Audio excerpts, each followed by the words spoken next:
ಇನ್ನು ನಾಡಿನೆಲ್ಲೆಡೆ ಗಣೇಶೋತ್ಸವದ ಸಂಭ್ರಮ ಮನೆ ಮಾಡಿದೆ. ಉಡುಪಿ ಜಿಲ್ಲೆ ಕಾರ್ಕಳದ ಎಣ್ಣೆಹೊಳೆ ಗ್ರಾಮದಲ್ಲೂ ಕೂಡ ಸಾರ್ವಜನಿಕ ಗಣೇಶ ಉತ್ಸವ ಅದ್ದೂರಿಯಾಗಿ ನೆರವೇರ್ತಾ ಇದೆ. ಶ್ರೀ ಗಣೇಶೋತ್ಸವ ಸಮಿತಿ ಎಣ್ಣೆಹೊಳೆ ವತಿಯಿಂದ 43ನೇ ವರ್ಷದ ಹಬ್ಬ ಆಚರಣೆ ಮಾಡಲಾಗ್ತಾ ಇದೆ. ಗಣಪತಿ ಮಂದಿರದಲ್ಲಿ ಮೂರ್ತಿ ಪ್ರತಿಷ್ಠಾಪಿಸಿ ವಿಶೇಷ ಪೂಜೆಯನ್ನು ನೆರವೇರಿಸಲಾಗ್ತಾ ಇದೆ.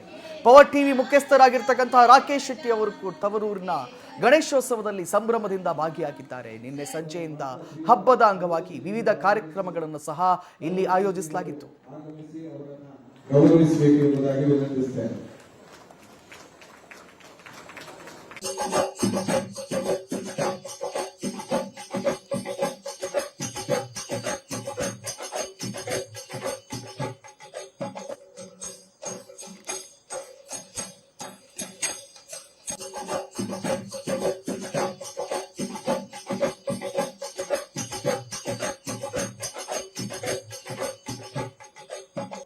ವಿದ್ಯಾರ್ಥಿಗಳನ್ನ ಕೂಡ ಈ ವೇದಿಕೆಯ ಮೇಲ್ಚಾವಡಿಯಲ್ಲಿ ಬಹಳ ಸಂತೋಷದಿಂದ ನಾವು ಸನ್ಮಾನಿಸ್ತಾ ಇದ್ದೇವೆ.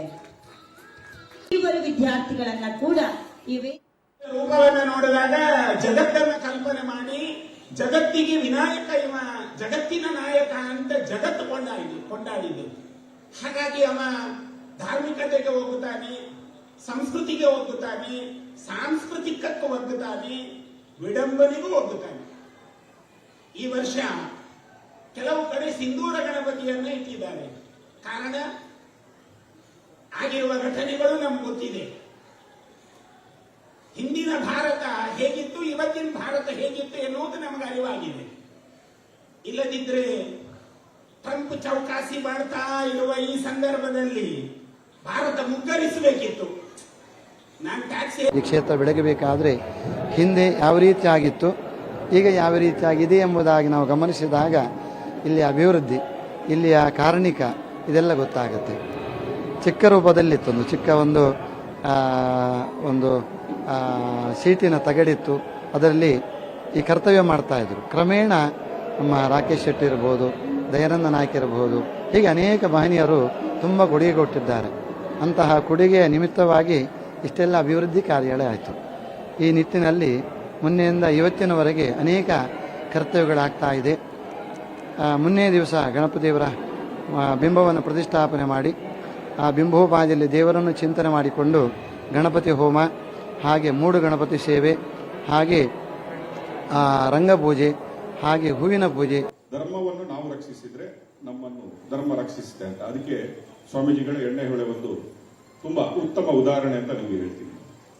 ನಮ್ಮ ಹಿರಿಯರು ಹಾಕಿಕೊಟ್ಟಂತಹ ಮಾರ್ಗದರ್ಶನದಿಂದಾಗಿ ಧರ್ಮವನ್ನು ಯಾವ ರೀತಿಯಾಗಿ ಧರ್ಮದ ಕಾರ್ಯಗಳು ನಡೆಯಬೇಕು, ಸಮಾಜವನ್ನು ಉದ್ಧರಿಸಬೇಕು, ಸಮಾಜದಲ್ಲಿ ಯಾವ ರೀತಿಯಾಗಿ ಮುಂದಿನ ಪೀಳಿಗೆಯನ್ನು ಎಚ್ಚರಿಸಬೇಕು ಮತ್ತೆ ನಡೆಸಬೇಕು ಅನ್ನೋದನ್ನು ನಮ್ಮ ಹಿರಿಯರು ಮಾರ್ಗದರ್ಶನ ಮಾಡಿಕೊಟ್ಟಿದ್ರಿಂದ ಎಣ್ಣೆಹೊಳೆ ಇವತ್ತು ಈ ರೀತಿಯ ಒಂದು ಎಣ್ಣೆಹೊಳೆಯಾಗಿ ನಿಂತಿದೆ.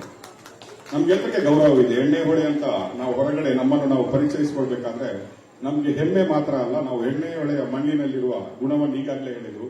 ಎಣ್ಣೆಹೊಳೆಯ ಮಣ್ಣು ಇಡೀ ಅಂತಾರಾಷ್ಟ್ರೀಯ ಮಟ್ಟದಲ್ಲೂ ಕೂಡ ಅದರ ಸುವಾಸನೆಯನ್ನು ಪಸರಿಸಿದೆ ಅಂತ ನಮ್ಗೆಲ್ಲರಿಗೆ ಗೊತ್ತಿದೆ. ಮುಂದಿನದಾಗಿ ನಾನು 2 ತಿಂಗಳಿಂದ ಮಾತಾಡಿ ಮಾತೆಲ್ಲ ಮುಗ್ದೋಗಿದೆ, ನೀವೆಲ್ಲ ನೋಡ್ತಾ ಇದ್ರಿ. ನಾನು ಪವರ್ ಟಿವಿಯ MD ಆಗಿ ಧರ್ಮಸ್ಥಳದ ಧರ್ಮದ ಕಾರ್ಯದಲ್ಲಿ ನಿಲ್ಲುವಂತಹ ಸೌಭಾಗ್ಯ ನನಗೆ ಸಿಕ್ಕಿದೆ. ನಿಮ್ಮೆಲ್ಲರ ಆಶೀರ್ವಾದದಿಂದ ಅದು ಎಣ್ಣೆಹೊಳೆಯ ಸೇವೆ ಧರ್ಮಸ್ಥಳಕ್ಕೆ ಸಲ್ಲಿದೆ ಅಂತ ಹೇಳಲಿಕ್ಕೆ ಹೆಮ್ಮೆ ಪಡ್ತೀನಿ. ಧರ್ಮದೊಟ್ಟಿಗೆ ನಿಂತ್ಕೊಳ್ಳುವಂತಹ ಚಿಕ್ಕ ಭಾಗ್ಯ ನಮ್ಗೆಲ್ಲರಿಗೆ ಕರುಣಿಸಿದ್ದಾರೆ. ಧರ್ಮವನ್ನು ಯಾವ ರೀತಿಯಾಗಿ ಒಡೆಯಬಹುದು, ಯಾವ ರೀತಿಯಾಗಿ ಅದನ್ನು ದಾರಿ ತಪ್ಪಿಸಬಹುದು ಅನ್ನೋದನ್ನು ನಾವು ಕಂಡಿದ್ದೀವಿ. ಇನ್ನಾದರೂ ನಾವೆಲ್ಲರೂ ಧರ್ಮದ ಕಡೆಗೆ ಹೆಜ್ಜೆ ಇಡ್ತಾ ನಮ್ಮ ಹಿಂದೂ ಧರ್ಮವನ್ನು ಯಾರಾದರೂ ಮುಟ್ಲಿಕ್ಕೆ ಬಂದರೂ ನಾವು ಅವರನ್ನು ಬಿಡಲ್ಲ ಅನ್ನುವ ಒಂದು ಮೆಸೇಜ್ ಅನ್ನು ಕೊಡ್ತಾ ಈ ಧರ್ಮ ಕಾರ್ಯದಲ್ಲಿ ಭಾಗಿಯಾದ ನಿಮ್ಗೆಲ್ಲರಿಗೂ ನಮ್ಮೆಲ್ಲರ ಪರವಾಗಿ ಧನ್ಯವಾದಗಳನ್ನು ಹೇಳ್ತಾ ಧರ್ಮವನ್ನು ನಾವು